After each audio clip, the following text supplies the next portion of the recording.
मैले surprise gift भनेर गरेको है। मेरो मान्छे कालीले पठाएको अरे। पैसा पनि रिटर्न आइसक्यो ई सेवामा। 800 रुपियाँ मैले दिएको थिएँ नि। ल त्यही हो है सरप्राइज गिफ्ट। आज पत्ता हामीले फोन गरेर सोधेको नि त दिपिका बहिनीले अहिले। ल थ्याङ्क यू। यस्तो फर्स्ट टाइम यस्तो तिमीले गिफ्ट उ गर्ने हो त नि। आमा हजुर नजिक आऊ न। ल सरप्राइज दिने मान्छे भेट्यो। मेरो मान्छे सरप्राइज हो कि न। थ्याङ्क यू पत्ता लगाइसक्यो मैले त। ल बाई।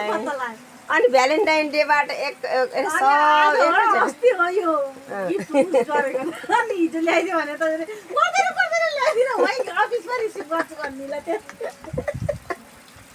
के थाहा छ नि कसले पठायो कि भन्ने।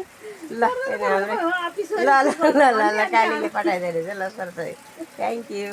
रमाइलो भयो। ल आज शिवरात्रिको दिन है। ल happy valentine day same to you. ल थ्याङ्क यू। शिवरात्रि पनि शुभकामना छ सबैलाई है। त